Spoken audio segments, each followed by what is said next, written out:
Hey everyone, welcome to another art journal flip through. I am slowly catching up on my art journal flip throughs on this channel, but hopefully if you're on any of my other social channels such as TikTok or Instagram, you can see I think I'm on book 23 right now, so I've still got a little bit more to go, but we're getting there. Anyways, for this video, we're going to be going through books 18, 19, and 20. I'm very excited to share these just because they were really great to do, and then I honestly don't remember what I did with them. My goldfish memory is acting up, and it'll be fun for me to look through them as well. These books are from Muji. They are size A6, and I cannot find them anymore. So if you are able to find books similar to this, please let me know, because I don't have them anymore, and it makes me really sad because I really enjoy this size of book and everything. But now I have to switch to other journals because I cannot find them anymore. But anyways, let's just get right into it. Let's start with book 18.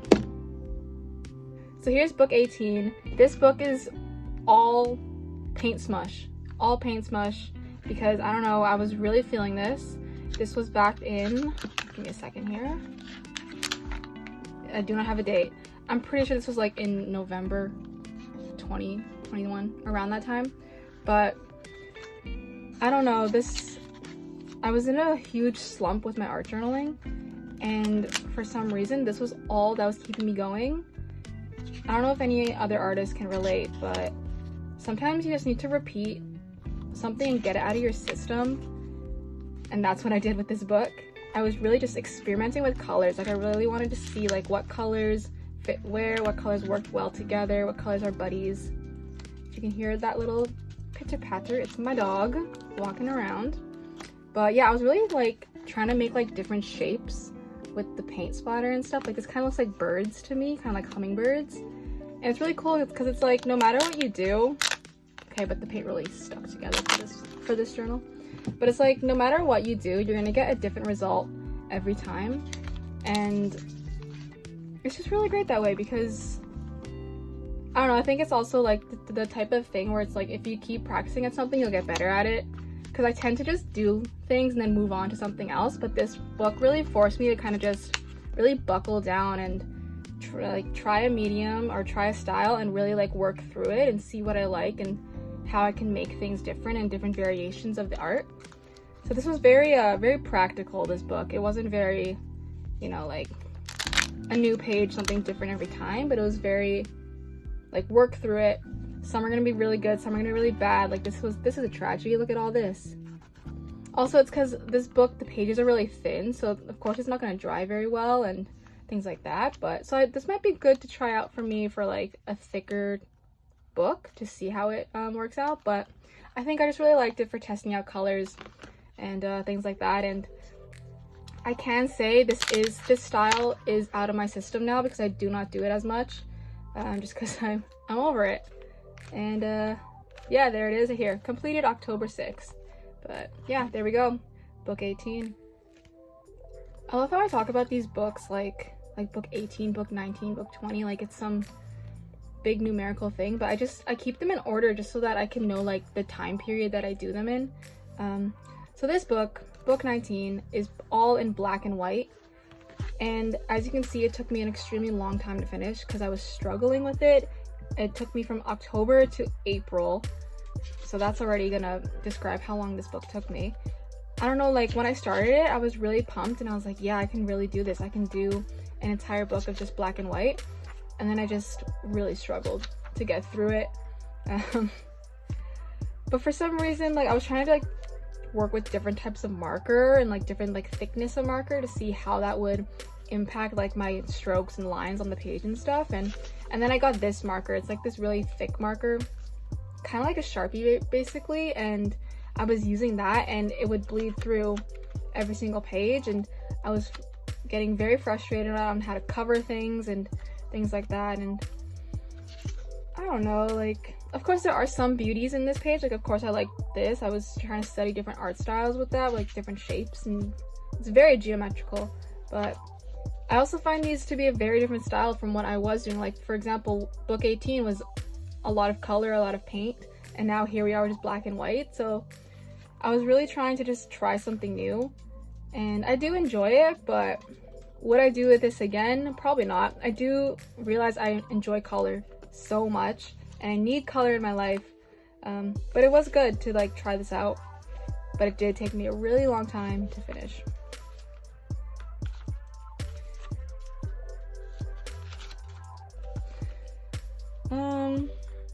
Yeah, I really don't have that much else to say about this book, so I'm just gonna finish it. Simple as that. Actually, I really like this stuff. I've been doing this a lot more with color lately, just because, yeah. A lot of squiggles, a lot of desperation to finish this book, as you can see. Yeah, I was really trying to figure out how to make these pages, like to save them, because they were just bleeding through so much, and I probably could have put like paper down on it, but I was just getting lazy. That's just how it is sometimes. There we go. Book 19. Alright, and last up we got book 20. I'm super excited to share this book because I started doing this thing called like status updates, but my own version. And this is based off of a book that I read for my English class. And you'll see as I flip through it what it was, but I read that book and I was like, I need to do this in my own art practice. So yeah, this one also kind of took a bit of time just because I slowed down. I did it from November to February, and you'll see why. And it's because this journal, basically every day I put the date, I did some art, and I put a quote. Whether it matched the art or not, that was up to me. A lot of the times it did, a lot of the times it also didn't, but it was just a really great practice to just slow down, and it's just what I cannot speak. It's great to just use it as a way to journal, and because I do enjoy journaling, but I don't like writing everything out like just on like a lined piece of paper. I really like to express myself in different ways besides words, so this really helped me to do that. And it also helped me to just make something every day because I was slowing down a lot in my art. I was about to go on a trip, so I wasn't doing as much art as I wanted to. So this helped me to do that, because even though I was only doing like one small page a day, it still felt like I was doing something. So I'm definitely gonna talk more about this in another video because I've been doing it a lot lately. This is kind of like the only art journaling I really do now. And it's just because I'm just in a different style, in a different era. I used to do like 4 art journal pages and these things a day, but now I'm really slowing it down, doing just one. Here's my dog walking in again.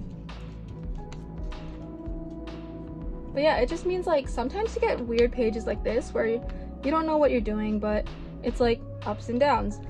And sometimes you get like some really nice pages that you can feel really proud of, but the purpose of doing a journal like this is so that no matter what you do, you're making something every day. And that really helps with like progress over perfection, because you're still practicing no matter what you're doing.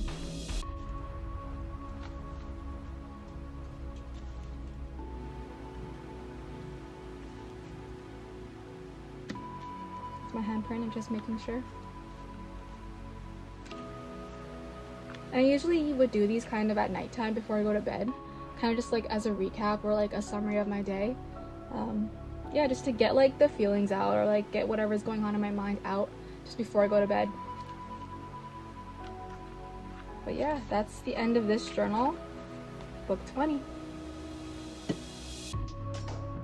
So thanks for watching. Here's my 3 journals once more. They're pretty thick. I enjoy it. I enjoy seeing a finished journal. They're always nice to see how like thick they've gotten. But anyways, I hope these journals brought you some inspiration. I hope you try these ideas out in your own journals, because that's why I do this, just to like show people my inspirations for things and why I do them. I know when I was starting out, I always depended on the inspiration of others in my own art. So I hope you enjoyed watching this, and make sure you check me out on my other social media because I'm way more active on there. I'm only really active on YouTube to do my flip throughs, but yeah, that's it.